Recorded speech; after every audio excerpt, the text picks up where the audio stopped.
الحمد لله رب العالمين والصلاة والسلام على رسول الأنبياء المرسلين. اللهم ربنا آتنا في الدنيا حسنة وفي الآخرة حسنة وقنا عذاب النار. اللهم لا مانع لما آتيت ولا معطي لما منعت ولا ينفع ذو الجد منك الجد. اللهم يا حي يا قيوم برحمتك أستغيث. اللهم إنك عفو تحب العفو فاعف عني. اللهم إني أعوذ بك من الهم والحزن وأعوذ بك من العجز والكسل وأعوذ بك من البخل والجبن وأعوذ بك غلب الدين وقهر الرجال يا أرحم الراحمين. حیات الصحابہ میں والیوم 3 پیج نمبر 337 باب چل رہا ہے علمی مجلسیں اور علماءوں کے ساتھ اٹھنا بیٹھنا. حضرت ہلال بن یساف رحمہ اللہ علیہ کہتے ہیں میں بصرہ آیا اور ایک مسجد میں داخل ہوا تو میں نے دیکھا ایک بڑے میاں جن کے سر اور داڑھی کے بال سفید ہیں ایک ستون سے ٹیک لگا کر لوگوں میں حدیث بیان کر رہے ہیں. میں نے پوچھا لوگوں سے یہ کون ہے تو لوگوں نے بتایا کہ یہ حضور کے صحابی حضرت عمران بن حسین رضی اللہ عنہ ہیں. ابن سعد کی روایت. یعنی علماء کی صحبت کے اوپر یہ حدیث لائے ہیں حضرت شیخ کہ حضرت ہلال بن یساف رحمہ اللہ علیہ کہتے ہیں میں بصرہ آیا اور ایک مسجد میں داخل ہوا تو میں نے دیکھا ایک بڑے میاں جن کے سر اور داڑھی کے بال سفید ہیں ایک ستون سے ٹیک لگا کر لوگوں میں حدیث بیان کر رہے ہیں. میں نے پوچھا یہ کون ہے؟ لوگوں نے بتایا یہ عمران بن حسین رضی اللہ عنہ ہے. حضرت ابو صالح رحمہ اللہ علیہ کہتے ہیں میں نے ابن عباس رضی اللہ عنہما کی ایسی زبردست مجلس دیکھی کہ سارے قریش والے اس پر فخر کریں تو بجا ہے. یہ واقعی قابل فخر مجلس ہے. میں نے ایک دن دیکھا کہ بہت سے لوگ ان کے گھر کے باہر رستے پر جمع ہیں اور اتنے زیادہ ہیں کہ آنے جانے کی بالکل جگہ نہیں. میں نے اندر جا کر ابن عباس کو بتایا کہ دروازے پر بہت سے لوگ آئے ہوئے ہیں. انہوں نے فرمایا میرے لیے وضو کا پانی رکھو. چنانچہ وہ وضو کر کے بیٹھ گئے اور فرمایا باہر جاؤ اور لوگوں میں اعلان کر دو کہ جو قرآن اور اس کے حروف اور اس کی کسی چیز کے بارے میں پوچھنا چاہتا ہے وہ اندر آ جائے. چنانچہ میں نے باہر جا کر یہ اعلان کیا تو ایک بڑی تعداد اندر آئی جس سے سارا گھر اور حجرہ بھر گیا. انہوں نے جو بات بھی پوچھی حضرت ابن عباس رضی اللہ انہوں نے اس کا جواب دیا اور جتنا انہوں نے پوچھا اتنا بلکہ کہیں اس سے زیادہ اپنے پاس سے انہیں بتایا. پھر آپ اپنے دوسرے بھائیوں کو اندر آنے کا موقع دیا. چنانچہ وہ لوگ باہر چلے گئے اور پھر مجھ سے کہا کہ باہر جا کر اعلان کرو جو قرآن کی تفسیر اور شرح کے بارے میں کچھ پوچھنا چاہتا ہے وہ اندر آ جائے. پہلے قرآن کے حروف کے بارے میں پھر شرح کے بارے میں. چنانچہ میں نے باہر جا کر اعلان کیا تو بہت بڑی تعداد اندر آئی جس سے سارا گھر اور حجرہ بھر گیا. پھر انہوں نے جو بات بھی پوچھی ابن عباس رضی اللہ عنہ نے اس کا جواب دیا اور جتنا ان لوگوں نے پوچھا اتنا بلکہ اس سے بھی کہیں زیادہ اپنے پاس سے بیان کر دیا. پھر فرمایا آپ اپنے دوسرے بھائیوں کو اندر آنے کا موقع دو. چنانچہ وہ لوگ چلے گئے. پھر مجھ سے فرمایا باہر جا کر اعلان کر دو جو حلال اور حرام کے فقہی مسائل کو پوچھنا چاہتا ہے وہ اندر آ جائے. چنانچہ میں باہر گیا یہ اعلان کر دیا. بہت بڑی تعداد اندر آئی جس سے سارا گھر اور حجرہ بھر گیا اور ان لوگوں نے جو بھی پوچھا اس کا جواب انہیں دیا اور اتنا ہی اور اپنے پاس سے بھی بیان کر دیا. پھر ان سے فرمایا اب دوسرے اپنے بھائیوں کو موقع دو. چنانچہ یہ لوگ باہر چلے گئے. پھر مجھ سے فرمایا باہر جا کر اعلان کر دو جو میراث وغیرہ کے مسائل پوچھنا چاہتا ہے وہ اندر آ جائے.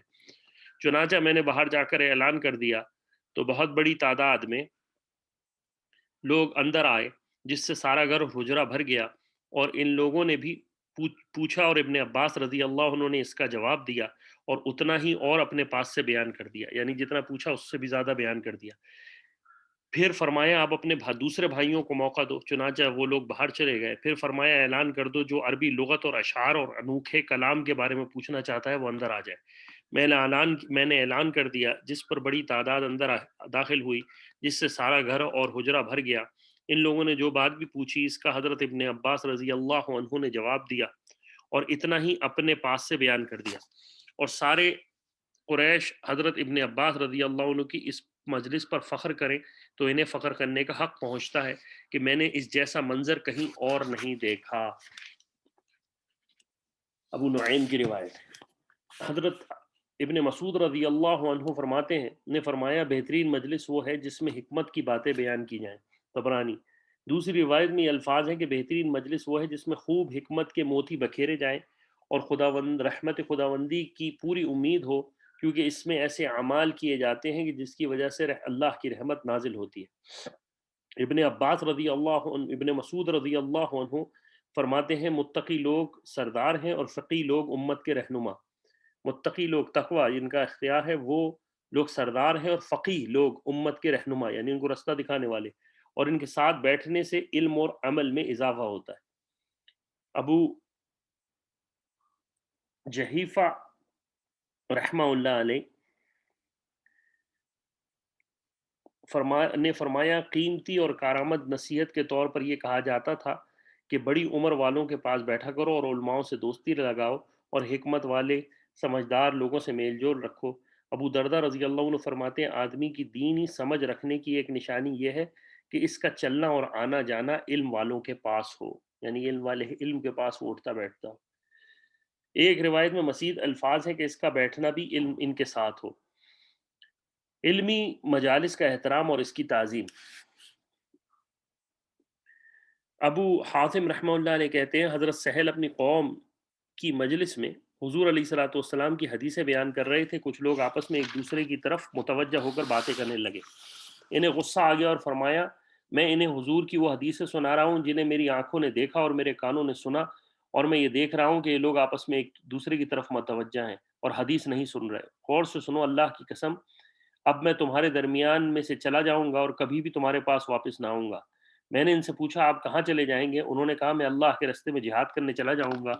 میں نے کہا اب جہاد کرنا آپ کے بس میں نہیں، کیونکہ نہ آپ گھوڑے پر بیٹھ سکتے ہیں، نہ تلوار چلا سکتے ہیں، اور نہ نیزہ مار سکتے ہیں، اب بہت بوڑھے اور کمزور ہیں۔ انہوں نے فرمایا ابو حازم میں جا کر جہاد کی صف میں کھڑا ہو جاؤں گا، کوئی نامعلوم تیر یا پتھر مجھے آ کر لگے گا اور اس طرح میں اللہ کی راہ میں شہادت کا درجہ، اللہ تعالیٰ مجھے شہادت کا درجہ عطا فرما دیں گے۔ طبرانی کی روایت، اخرج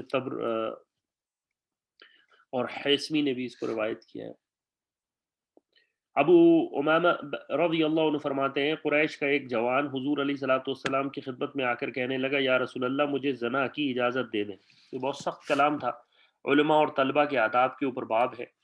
ابو امامہ رضی اللہ عنہ کہتے ہیں قریش کا ایک جوان حضور کی خدمت میں آ کر کہنے لگا یا رسول اللہ مجھے زنا کی اجازت دے دیں۔ تمام لوگ اس کی طرف متوجہ ہو گئے اور اس کو ڈانٹنے لگے اور کہنے لگے ایسی بات نہ کہو۔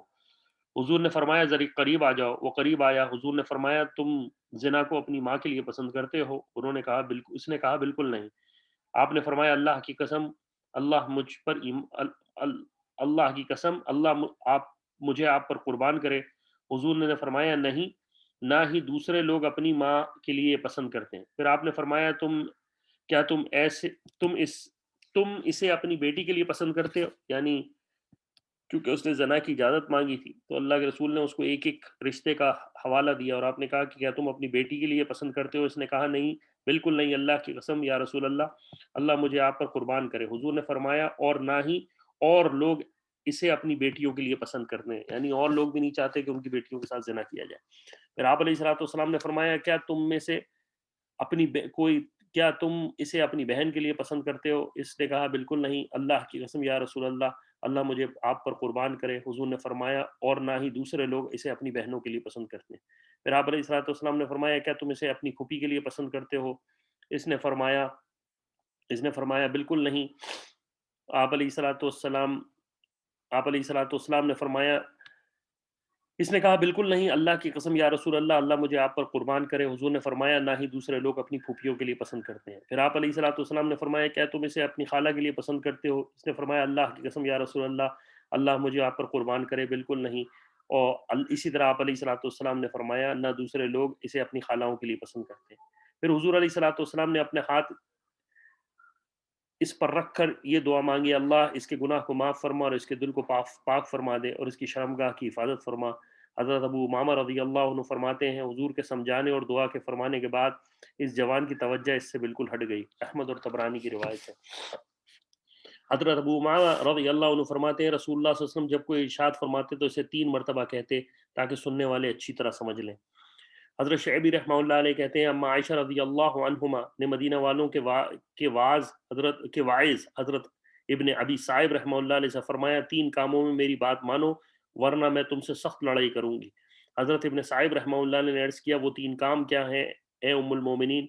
میں آپ کی ضرور بات مانوں گا۔ اما عائشہ رضی اللہ عنہما نے فرمایا پہلی بات یہ کہ تم دعا میں بتکلف قافیہ بندی سے بچو، کیونکہ حضور علیہ الصلوۃ والسلام اور آپ علیہ الصلوۃ والسلام کے صحابہ اس طرح نے آپ علیہ الصلوۃ والسلام اور آپ کے صحابہ نے قصدن نہیں کیا کرتے۔